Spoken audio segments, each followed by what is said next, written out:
Audio Jungle.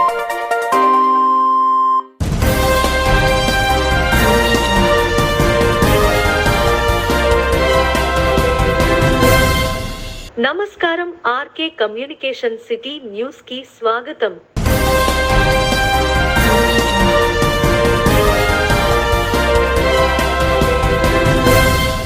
Tadepalligudem municipal కార్యాలయంలో నేడు జరిగిన ప్రజా సమస్యల పరిష్కార వేదికలో 11 ఫిర్యాదులు వచ్చాయని మున్సిపల్ కమిషనర్ మురళీకృష్ణ తెలిపారు. Town planning 9, revenue 1, public health 1 మొత్తం 11 ఫిర్యాదులు వచ్చాయని వాటిని ఆయా శాఖలకు ద్వారా పరిష్కరిస్తాం అని కమిషనర్ మురళీకృష్ణ తెలిపారు.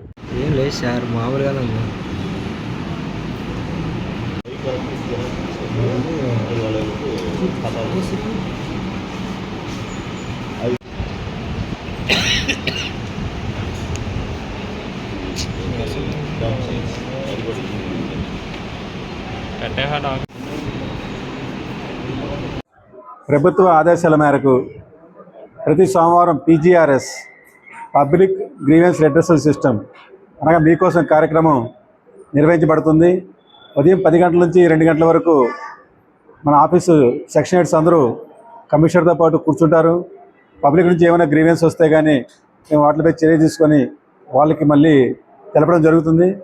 ముఖ్యంగా desilting of drains, water supply leakages, street lighting, కుక్కల బెడద అండ్ టౌన్ ప్లానింగ్ యాక్టివిటీస్ మీద మాకు కంప్లైంట్స్ వస్తున్నాయండి.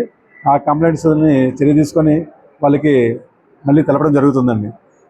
ఈ అవకాశాన్ని ప్రజలందరూ ఉపయోగించుకోవాలని కోరుతున్నామండి. మాతో పాటు ప్రతి పురపాలక సంఘం, ప్రతి మండల ఆఫీసు, అలాగే కలెక్టర్ వారి కార్యాలయంలో కూడా ఈ కార్యక్రమం జరుగుతుంది. రీతిలోగా గ్రీవెన్స్ని బట్టి కలెక్టర్ గారి కార్యాలయం వరకు కూడా మనం అప్లై చేయొచ్చండి. థ్యాంక్ యూ అండి. ఇటీవల కురిసిన భారీ వర్షాల కారణంగా ఎర్ర కాలువ ముంపు బారిన పడి దెబ్బతిన్న వరి పొలాలు సర్వే కార్యక్రమం ప్రతి గ్రామ పంచాయతీ పరిధిలో జరుగుతుందని 6, 7, 8 తారీఖులలో సచివాలయం వద్ద నష్టపోయిన పొలాల వివరాలు తెలియజేయబడుతుందని తాడేపల్లిగూడెం వ్యవసాయ సహాయ సంచాలకులు మురళీకృష్ణ తెలిపారు.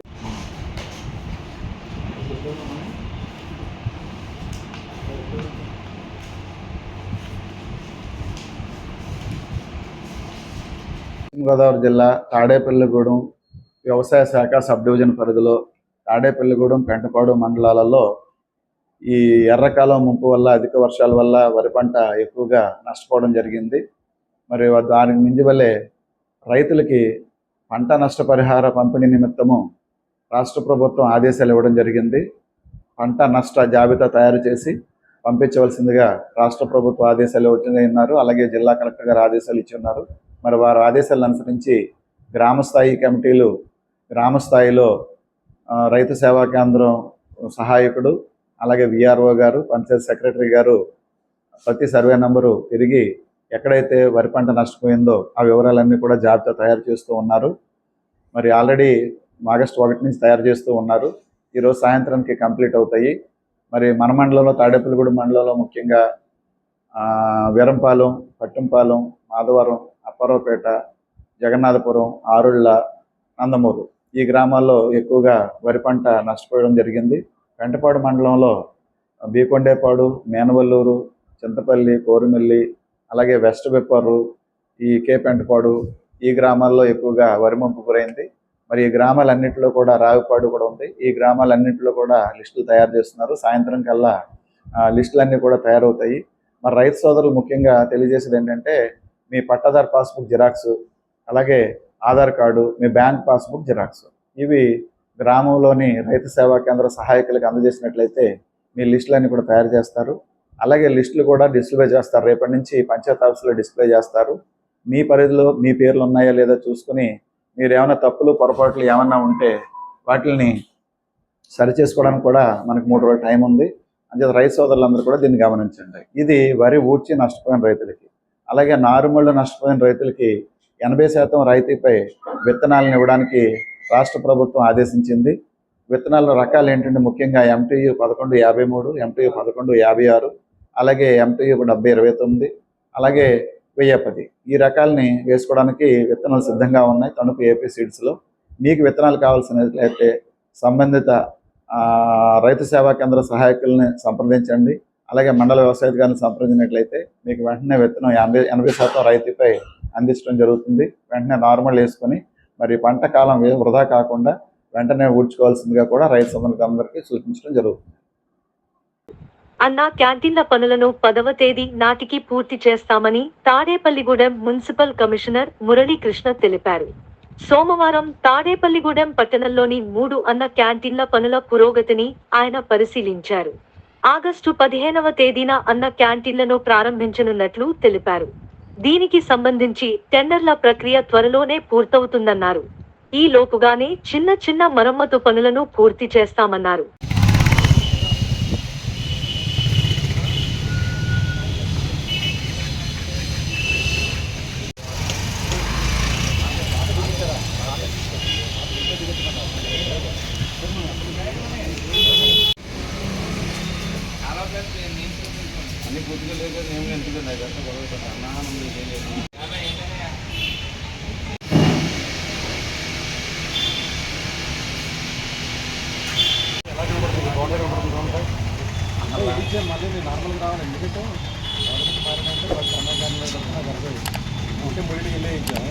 నారాయణ గారు అది పనికిరాదని చెప్పాను.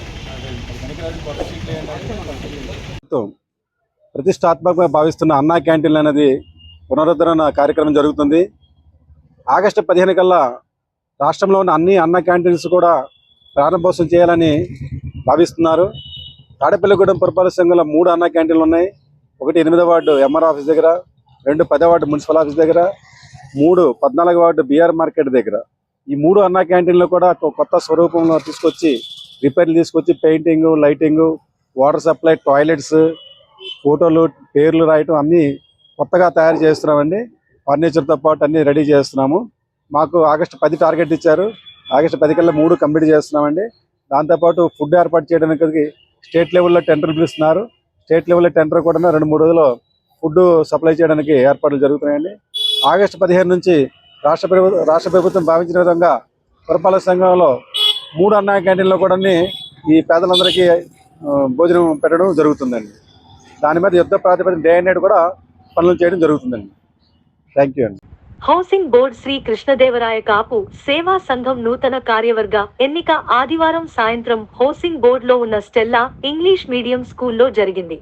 నూతన కమిటీ అధ్యక్షులుగా యడ్లపల్లి శ్రీనివాసరావు, ఉపాధ్యక్షులుగా వట్టి బుజ్జి, ప్రధాన కార్యదర్శి పుల్పా మురళి పాటే నాగేశ్వరరావు, కందుల విజయ రాగిరెడ్డి, త్రినాథ్, అడప రమేష్, మానే సత్యనారాయణ, గంగుల వెంకటరత్నం, చిట్యాల రాంబాబు, ఆకుల నరసింహమూర్తిలను ఏకగ్రీవంగా ఎన్నుకున్నారు.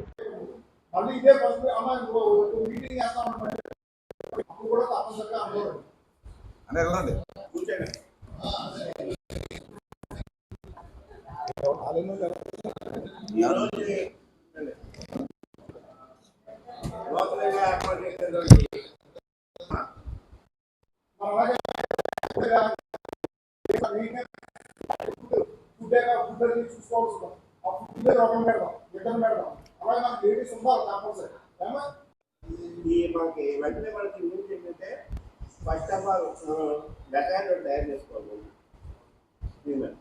డెటాన్ తయారు చేసిన డెటాన్ మీద ఈ కంపెనీ పెట్టుకుని మన దగ్గర చేసుకోవాలి. ముందు అధ్యక్ష వరకు ఏంటంటే బలిజ సేవా సంఘానికి మనకు హౌసింగ్ బోర్డు తరఫున ఈ కంపెనీ ఫస్ట్ కంపెనీకి ముందుగా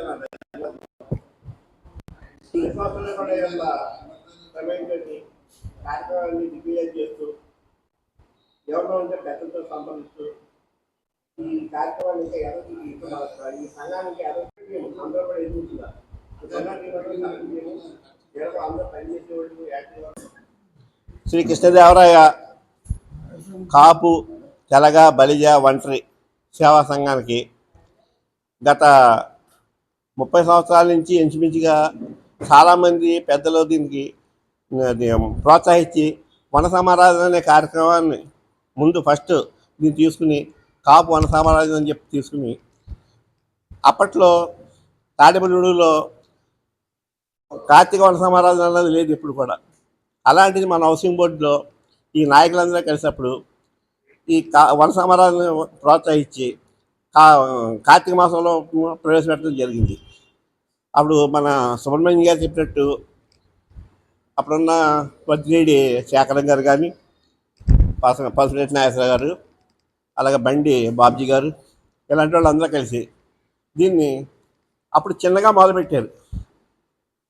అది ఈ రోజుకి ఒక పెద్ద వృక్షంలో అయింది. అది అలాంటిది వాళ్ళ ఫౌండేషను ఇప్పటివరకు మనకి వాళ్ళు చేసుకొచ్చి మనకు అందించారు. ఇది దాన్ని కంటిన్యూ చేస్తూ మనం కూడా దాన్ని ఎప్పుడు కూడా మధ్యలో గ్యాప్ ఇవ్వకుండా, మధ్యలో మాత్రం ఒక 3 సంవత్సరాలు గ్యాప్ ఇవ్వాల్సి వచ్చింది. అది కోవిడ్ గురించి 3 సంవత్సరాలు మనం చేయలేకపోయాం. ఆ తర్వాత మళ్ళీ కంటిన్యూ చేస్తున్నాం. అలాగే ఇప్పుడు తాడేపల్లిగూడెంలో కార్తీక వనసమారాధన చేయటం మన హౌసింగ్ బోర్డు వాళ్ళు చేస్తున్నారని ఒక ఇంటితోటి అప్పుడు టౌన్ కాపుసాంగం కూడా చేయటం మొదలుపెట్టారు. అప్పుడు మనం చూసి అది మనకు ఎంతో హౌసింగ్ బోర్డు గర్వకారణని నేను భావిస్తున్నాను. అలాగే ఇప్పుడు ఈ కమిటీ కూడా, కొత్త కమిటీ కూడా పేరు పేరున వాళ్ళకి ధన్యవాదాలు తెలుపుతూ ఈ కార్యక్రమాలను ఎదురు తీసుకెళ్తూ ఈ పేదలకి ఈ పుస్తకాల పంపిణీలు, తర్వాత ఈ అన్నదానాల గురించి, వాటి గురించి, తర్వాత ఏమన్నా ఈ మన ఫండ్ వసూలు చేసుకుని ఇప్పుడు ఏదో తీర్మానం చేస్తారు అక్కడ, దాని ప్రకారంగా అందరూ కూడా దానికి లోబడి ఉండి మనం వచ్చిన ఈ ఫండ్ని కొంచెం ఎవరికైనా పేదలుగా ఇచ్చేట్టు ఏర్పాటు చేస్తారని కోరుకుంటూ సెలవు తీసుకుంటున్నాం. సంఘం తరపున కాపు సంఘ గౌరవ అధ్యక్షుడు, సలహాదారులకి, కొత్తగా ఎన్నికైన నూతన అధ్యక్షుడు ఎట్లపల్లి శ్రీనివాస గారికి, అలాగే వైస్ ప్రెసిడెంట్ ఒట్టి బుజ్జి గారికి, సెక్రటరీ పుల్పా మురళి గారికి ధన్యవాదాలు తెలుపుకుంటూ ఈ కొత్తగా ఎన్నికైన టీము ముందు బాగా పార్టిసిపేట్ చేయాలని కోరుకుంటూ సెలవు తీసుకుంటాం. ప్రజలు వారి రంగాల్లో అభివృద్ధి చెందాలనే ఇష్టకామ్యాలను తీర్చే మాసం శ్రావణ మాసం అని బలుసులమ్మ ఆలయ ప్రధానార్చకులు ప్రదీప్ శర్మ తెలిపారు. సోమవారం తాడేపల్లిగూడెం పట్టణంలోని బలుసులమ్మ వారి ఆలయంలో ఆయన మాట్లాడారు. దక్షిణాయనం ప్రారంభమైన తర్వాత వచ్చే మొట్టమొదటి మాసం శ్రావణ మాసం అని పేర్కొన్నారు. ఈ మాసంలో వరలక్ష్మి వ్రతానికి ప్రత్యేకత ఉందన్నారు. అమ్మవారిని వరలక్ష్మీ దేవి రూపంలో పూజిస్తే సౌభాగ్యం సిద్ధిస్తుందన్నారు.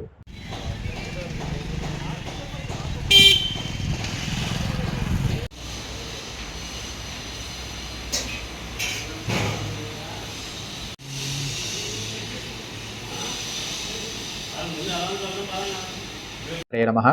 శ్రీ బలుసలమ్మదేవ్యే నమో నమః. సమస్త జగత్తుని తన అనుగ్రహ దృష్టితో సర్వకాల సర్వావస్థల యందు కాపాడేటటువంటి తల్లి శ్రీ శ్రీ శ్రీ బలుసలమ్మ అమ్మవారు. ఆ అమ్మవారికి ఈ యొక్క క్రోధినామ సంవత్సరంలో దక్షిణాయన పుణ్యకాలం ప్రారంభమైన తర్వాత వచ్చేటటువంటి మొట్టమొదటి మాసం శ్రావణ మాసం. మానవ వలి సమస్తానికి కూడా తరించడానికి అత్యద్భుతమైనటువంటి మాసం శ్రావణ మాసం. శ్రావణ మాసంలో ఎక్కువగా శివారాధన, అలాగే వైష్ణవారాధన, అలాగే విశేషంగా వరలక్ష్మీ రూపంలో ఆ అమ్మలగన్నమ్మని, ఆ అవతారాన్ని, వరలక్ష్మి అవతారాన్ని పూజించడం వల్ల ఇంట ఎప్పుడూ కూడా సౌభాగ్యాన్ని చేకూర్చుతుంది అని చెబుతుంది. ముఖ్యంగా స్త్రీమూర్తులు ఈ యొక్క శ్రావణ మాసంలో ప్రాతకాలాన్నే మేల్కొని నిత్యకర్మలు నెరవేర్చుకొని ఇంట ఎవరైతే దీపాన్ని పెడతారో సూర్యోదయానికి పూర్వమే వారందరికీ కూడా సౌభాగ్యాన్ని చేకూర్చి ఆ ఇంట ఎప్పుడూ కూడా సుఖ సంతోషాలతో తొలతూగేలాగా ఆశీర్వదిస్తుంది వరలక్ష్మీదేవి. అటువంటి వరలక్ష్మీదేవిని మనం ఈ యొక్క శ్రావణ మాసంలో విశేషంగా ఆరాధన చేయడం వల్ల వ్యాపార అభివృద్ధి, ఉద్యోగంలో ఉన్నత స్థాయి, విద్యార్థులకు మంచి జ్ఞానాన్ని, అలాగే ఎవరెవరు ఏ ఏ రంగాల్లో వారి యొక్క అభివృద్ధిని కోరుకుంటున్నారో వారందరికీ కూడా వరలక్ష్మీదేవి వరంగా ప్రసాదిస్తుందని చెబుతుంది శాస్త్రం. అంతేకాదు ఈ లోకానికంతటికీ కూడా పూజనీయురాలు శ్రీ శ్రీ శ్రీ బలుసలమ్మ అమ్మవారు. ఆ అమ్మవారి దివ్య దేవస్థానంలో కూడా ఈ యొక్క శ్రావణ మాసాన్ని విశేషంగా జరుపుతూ ఉంటాం. పౌర్ణమి ముందు వచ్చేటువంటి శుక్రవారం వరలక్ష్మీ వ్రతం రోజున ఆ అమ్మవారి యొక్క ఆలయం ఎంతో శోభాయమానంగా సుందరోపేతంగా తయారై భక్తుల యొక్క విశేషమైనటువంటి భక్త జన సందోహాన్ని కూడా రప్పించి ఈ యొక్క ఆలయంలో ఎటువంటి అసౌకర్యము కలగకుండా అమ్మవారి యొక్క దర్శనాన్ని, దివ్యమంగళ రూప దర్శనాన్ని ప్రాప్తించేటువంటి సదా అవకాశాన్ని మన యొక్క ప్రియతమ నాయకులు శ్రీ బొలిశెట్టి శ్రీనివాసరావు గారు, అలాగే కార్యనిర్వహణాధికారి, అలాగే ఆలయ నిర్వాహకులు శ్రీరంగం రామాంజనేయులు గారి యొక్క పర్యవేక్షణలో మన బలుసలమ్మ క్షేత్రంలో ఏర్పాట్లు జరుగుతూ ఉన్నాయి. అలాగే ఒక వారం సామూహికంగా కూడా కుంకుమార్చన విశేష కార్యక్రమాలు నిర్వహిస్తాం. అలాగే లౌకికంగా వచ్చేటువంటి ముహూర్తాలు కూడా విశేషమైనటువంటి పెళ్లిళ్ళు, విశేషమైనటువంటి గృహప్రవేశాలు, ఎవరి ఇంట ఏ శుభకార్యం జరిగినా సరే మన యొక్క బలుసలమ్మ దివ్యక్షేత్రంలో వారి యొక్క చేతులతో చలివిడి, పానకం, వడపప్పు అమ్మవారికి నివేదన చేసి అటు పిమ్మట ఆ యొక్క శుభకార్యాలకు ఉద్యుక్తులైతే కనుక కార్య దిగ్విజయం జరిగి అంతా కూడా శుభం జరుగుతుంది. అందులో శ్రావణ మాసం విశేషమైనటువంటి వివాహ ముహూర్తాలు కూడా ఉన్నాయి. కాబట్టి ప్రతి ఒక్కరూ కూడా మీ ఇంట ఆ అమ్మవారి, మనందరి యొక్క ఆడబడుచు శ్రీ శ్రీ శ్రీ బలుసలమ్మ అమ్మవారిని ఆరాధన చేసుకోండి. ఎందుకంటే మనం ఎక్కడైతే నివసిస్తున్నామో, ఏ ప్రాంతంలో అయితే నివసిస్తున్నామో, ఏ యొక్క ప్రాంతంలో మనం వ్యాపార వృత్తి విశేష కార్యక్రమాలు నిర్వహించుకుంటున్నామో ఆ ప్రాంతానికి సంబంధించినటువంటి అధిదేవత యొక్క అనుగ్రహం ఖచ్చితంగా మనందరికీ ఉండాలని శాస్త్రం చెబుతోంది. కాబట్టి ప్రతి ఒక్కరూ కూడా ఇంట ఆ బలుసలమ్మ అమ్మవారి యొక్క చిత్రపటాన్ని ఏర్పాటు చేసుకుని ఆ యొక్క అమ్మవారికి విశేషమైనటువంటి ఆరాధనలు చేసుకుని అమ్మవారి అనుగ్రహంతో మీ యొక్క వైభవాన్ని ఇంట ఎప్పుడూ కూడా కొలువుదీరేలాగా చూసుకోండి అనేసి చెప్పి మనస్ఫూర్తిగా కోరుకుంటూ సర్వే జనా సుఖినో భవంతు, సమస్త సన్మంగళాని భవంతు. ఈ వార్తలు ఇంతటితో సమాప్తం. నమస్కారం.